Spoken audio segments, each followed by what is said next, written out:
समस्त को ख्रीष्टीय नमस्कार।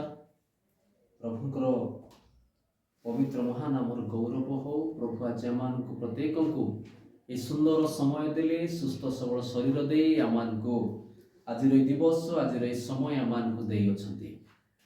तेबे प्रिय भाई भणी माने आज निमंते आम एक प्रसंग उपरे आम आलोचना करिबा। आ प्रसंग हैला परमेश्वरंकर इच्छा। परमेश्वरंकर इच्छा आमाने प्रभुंकर वाक्य माध्यम रे आमाने केते गोटे विषय आज आमाने ध्यान करिबा। परमेश्वरंकर इच्छा आमानक जीवन तो अनेक अछि, किंतु मु केते गोटे विषय मु कहिबी आज वाक्य प्रकारे आमाने ताहा ध्यान करिबा।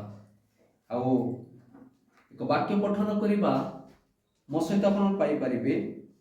प्रथम थेसलोनिकीय तार 5 अध्याय 16 पद 17 पद एवं 18 पद। प्रथम थेसलोनिकीय 5 अध्याय 16 रु 18। आउ एठारे परि लेखा अछि, सर्वदा आनंद कर, निरंतर प्रार्थना कर, सबु अवस्थारे धन्यवाद दियो, कारण तुमानक विषय रे ख्रीष्ट यीशुंक ठारे या ईश्वरंक अभिमत। प्रभु ये वाक्य बुझा निमंते आमको प्रचुर रूपे आशीर्वाद करंतु। मोर प्रिय प्रभुंकर लोक माने आज मनुष्य निज जीवन को एक उत्तम भाव रखिबा पई अनेक कार्य करूछि। लोक मान को माने जते बेले चिंता करू जे आज निज इच्छा रे मते से माने बंचु छथि, निज इच्छा रे मते जानु छथि। आ विशेष कर आपण देखिबे आमानकर भाई भौणी माने युवा युवती माने से माने सब बेले फ्रीडम रहबा के चेष्टा करते, निज को फ्रीडम रखिबे, स्वाधीनता सहित से माने कार्य करि परिबे, ए विषय से माने भाबी थांती। किंतु जेतेबेला माने गोटे आत्मिक भावे चिंता करिबा ताहेले आमानक मध्य रे बा आमानक जीवन रे परमेश्वरकर इच्छा कोन जानिबा पड़िबो। आज जदि आमाने देखिबा आमानक मध्य रे दुईटी विषय रखा जीवो, गोटे आनंद विषय आ गोटे दुख विषय। आमाने कोन करू ना समस्ते आनंद विषय को ही आमाने इच्छा प्रकाश करि थाओ। आ ए विषय मध्य प्रभु चाहंती जे मोर संतान माने आनंद रे रुहंतु। किंतु जेतेबेला माने गोटे विषय देखिबा, दुनिया जदि हमें आसी अछु ताहेले आमानक सहित दुख सुख जोड़ी के आसी अछु। हमें सब विषय आमानक जीवन रे अछि। तेणु करी प्रभु आमान को वाक्य माध्यम रे गोटे विषय कहबा चाहती जे तांकर इच्छा केते गुडाय अछि, जो इच्छा मध्यरु जे माने प्रतिटी समय रे परमेश्वर को इच्छा को जानि परिबा, परमेश्वर को इच्छा को आमान को जीवन रे ता ग्रहण करि परिबा। तेबे आमा जो देखिबा 16 पद रे गोटे विषय लेखा अछि, सर्वदा आनंद कर। प्रथम परमेश्वर को इच्छा होछि जे तांकर संतान माने सर्वदा आनंद करंतु। आज आम सर्वदा आनंद करने को पड़ो, सेटा दुख रे हो कि सुख रे हो, आनंद जीवन जापन करने पड़ो। आज हम देखिबे अनेक लोक माने से तो देखिबे तांको जीवन रे दुख अछि जानि परिबे नाही, से माने हस हस रे रहिबे, सब बेले से माने गोटे आनंद भावे से माने रहउथिबे। आपण देखिले तांको जीवन रे दुख से भाई परिबे नाही। এই প্রকার জীবন যাপন আম কাটিବାକୁ পড়িব। আর ସବୁଠାରୁ ইম্পর্টান্ট ବିଷୟ ପ୍ରଭୁଙ୍କର ବାକ୍ୟ ସହିତ ଆମ ବୁଝିବା ରହିବାକୁ ପଡ଼ିବ। ଆଉ ଯେଉଁମାନଙ୍କ ଜୀବନରେ ପ୍ରଭୁଙ୍କର ବାକ୍ୟ ଅଛି ସେମାନେ ସବୁବେଳେ ଆନନ୍ଦରେ ରହିବେ, କାରଣ ଯଦି ବାକ୍ୟ ଆମ ସହିତ ଅଛି, ଯୀଶୁ ଆମ ସହିତ ଅଛନ୍ତି। ଆଉ ଯାହାଙ୍କ ପାଖରେ ଯୀଶୁ ଅଛନ୍ତି ସେ ଆନନ୍ଦରେ ରହିବେ। ତେଣୁ ପ୍ରଥମ ପରମେଶ୍ୱରଙ୍କ ଇଚ୍ଛାକୁ ଆମେ ଜାଣିବା जे सर्वदा आनंद रे रुह बोली से कहती। आज आम समस्ते सर्वदा आनंद रहिबा, तांकर इच्छा को आम पूर्ण करबा। जदि आम देखिबा प्रेरित पुस्तक 16 पर्व आ 25 पद आपण पठन करिवे, सेठारे जदि आम देखिबा पाउल आ सिला को विषय लेखा जाय अछि। आ जतले से कारागार रे रहउछंती, से माने कारागार थई प्रार्थना करूछंती। आ सेठा जानि पारुछु आमे जे सेमानक पाखरे दुख बोलबा जानि पारु नांती। से माने दुख गोटे लोक कारागार रे अछि, तेरे दुख रे से अछि, किंतु फिर हम देखुछु ताके दुख बो जणा पडो नै, पर प्रभु को से माने प्रार्थना करूछंती। एटा होची आनंद करिबा समय, एटा होची आनंद करिबा विषय।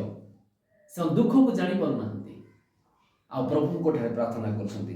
जदि आपण देखिबे याकूब तार 5 पर्व 13 पदरे से लिखा होची दुख रे थिले भी प्रार्थना करंतु आ जते बेले हमन को आनंद आसे स्तुति गान करो लिखा जाय अछि। आमे दुख रे थिला बेले मध्ये प्रार्थना करिबा आ प्रभु को ठारे आनंद रे रहिबा। दुख समय रे हमन प्रभु को ठारे प्रार्थना रे आनंद रहिबा। जदि आपण देखिबे प्रेरित तार 5 पर्व 41 पदरे सेटे मध्ये गोटे घटना लिखा जाय अछि। जते बेले कि प्रेरित माननकु कारागार रे पका जाय अछि आ प्रेरित माननकु दूत माननक द्वारा प्रभु को दूत माननक द्वारा उद्धार करी से माने मंदिर रे जाय शिक्षा दउछंती आ से समय रे साधु की फारूसी माने जो लोक माने थिले से माने तो जानि पारले जे कारागार रे से माने नाहांती से विचलित होई जायथिले आ जते बेले कोनोस तरह से पाइले खबर जे से माने जने लोक आसी जते कहउछंती जे से माने मंदिर रे प्रभु को शिक्षा दउ जानि पारिले आ सेते बेले प्रेरित मानन को आनुछंती आ प्रेरित मान को आसुछंती आनिला परे से मान कोन करा जाउछि ना आपण देखिबे से मान को प्रहार करा जाउछि आ कोहा जाउछि जिसुनको निमंते तुमने आज्ञा दियो नै जिसुनको निमंते तुमने कोन करो नै काम करो नै ता जिसुनको तुमे छाडी दियो बोली कोहा जाउछि। आपण देखिबे प्रेरित 5 पर्व तार 40 पदरे से माने तांको कथारे सम्मत हेले पुनी प्रेरित माननकु निकट को डाकी से मान को प्रहार कले ओ जिसुनको नाम रे कथा न कहबा को आज्ञा देई छाडी देले। आ 41 पदर हम देखुछु सेतिरे से माने जे से नाम सकासे अपमान भोगिबा को योग्य बोली गणित होइथिले सेति निमते से माने आनंद करू करू महासभारु बाहरी गले आ विचार स्थान से माने आनंद करी करी जाउछंती। जने लोक प्रहार खाउची जने लोक गाली सुनुची जने लोक कष्ट सह्य करूची आ जदि आनंद रे जाउची ताले भाबंतु से माने परमेश्वरक इच्छा को से माने जानि पाउछंती। आज हमर जीवन जानबा पड़बो हमर जीवन रे दुख भी आसु आमे आनंद रे रहिबा प्रभुଙ୍କର वाक्य सहित रहिबा प्रभुଙ୍କର प्रार्थना सहित रहिबा प्रभु निश्चय हमको तांकर इच्छा हमको जीवन सफल करिवे आ हमको आशीर्वाद प्रदान करिवे। द्वितीय विषय हम देखुछु निरंतर प्रार्थना करो निरंतर प्रार्थना करो से प्रथम थेसलोनिक तार 17 को देखुछु निरंतर आमने प्रार्थना करबा पड़िबो एहा परमेश्वरଙ୍କର इच्छा। आ जदि आमे पठन करिबा प्रथम कोरिन्थियो 14 पर 15 पद लिखा अछि जे आत्मा को सहित आमे प्रार्थना करिबा आत्मा को सहित आमे स्तुति गान करिबा प्रभु मान को जीवन रे आशीर्वाद करिवे। जदि आपण देखिबे माथ्यू तार 26 पर्व 41 पद जो देखिबे सेठार लिखा अछि जे परीक्षा रे न पड़िबा निमंते आमे प्रार्थना करिबा परीक्षा रे न पड़िबा निमंते आमे प्रार्थना करिबा। एफिसियो 6 पर्व 18 पद आपण देखिबे सेटा लिखा अछि हमर परस्पर मध्ये प्रार्थना करबा पड़बे हमें प्रार्थना जीवन काटिबा पड़िबो।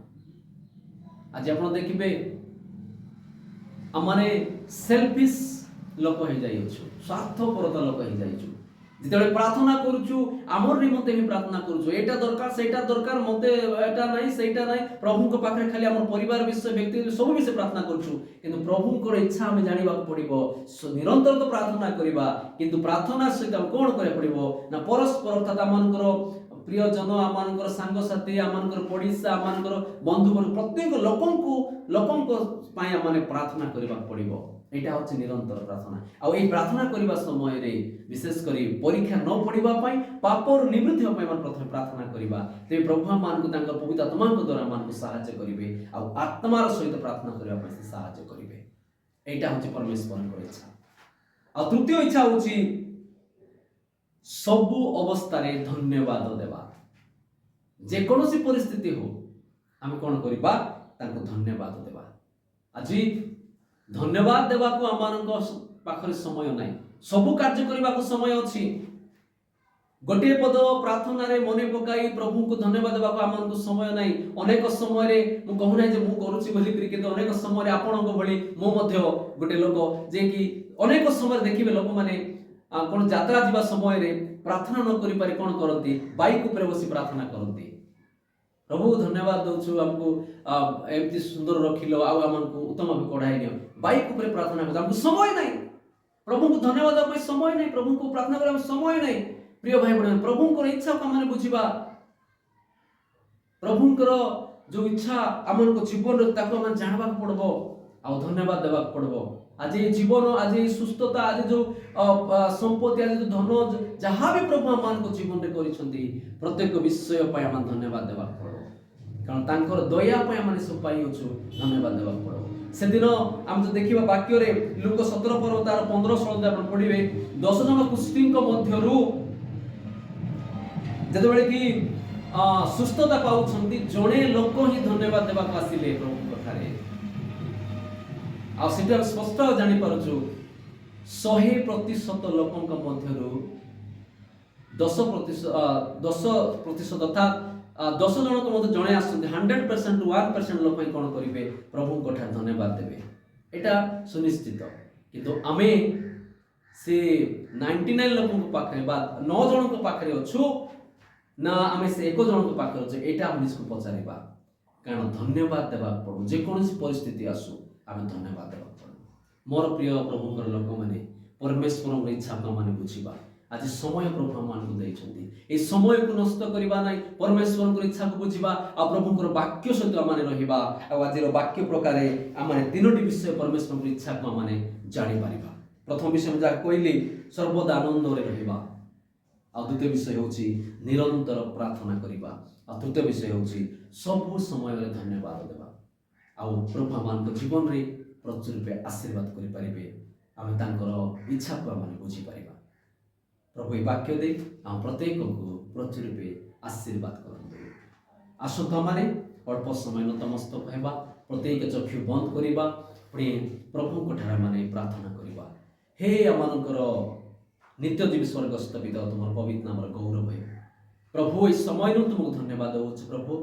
आज समय पुणी आज वाक्य द्वारा आम शिक्षा पुणी परामर्श देल जे आम कि प्रकार तुम इच्छा को जापर। प्रभु तुम इच्छा आम जीवन में रख, पुणी आम जीवन तुम इच्छा को आम बुझीपर, पुणी प्रार्थना रही पार, आनंद रही पार, प्रति समय धन्यवाद दे पार। से प्रभु आम जीवन तुम साहाय्य कर। हाँ प्रभु, यही समय विशेषकर मागुछु आज अनेक लोक प्रभु निजर कार्य क्षेत्र को जीवे, निजर चाकरी क्षेत्र को जीवे, निजर व्यापार वाणिज्य जीवे, निजर अनेक कार्य निमंते से जीवे। प्रभु प्रत्येक कार्य तुम सफल कर, से जीवन में तुम योजना तुम इच्छा तुम सफल कर, से सुरक्षा दियो, से उत्तमतार सहित कढ़ाई आण। हाँ प्रभु, इस समय विशेषकर मागुछु अनेक लोक पिता चिंतार अछंती, अनेक लोक ऋण रे भाराक्रांत अछंती, अनेक लोक गृह निर्माण पाई भाराक्रांत अछंती, अनेक लोक परिवार रे निजर पुओ झी मानक चिंतार अछंती, अनेक लोक विवाह करबा निमंते चिंतार अछंती, अनेक लोक पिता हाँ प्रभु संतान निमंते चिंतार अछंती। प्रभु ए समस्त विषय को प्रभु तुम्हें निरीक्षण कर, पुणी से जीवन रे प्रचुर रूपे आशीर्वाद प्रदान करी प्रत्येक अभाव तुम पूर्ण कर। हाँ प्रभु, इस समय जो मान सुस्थ अच्छा प्रभु से स्पर्श कर, तांकर प्रत्येक जंत्रणा प्रत्येक कष्ट को दूर कर।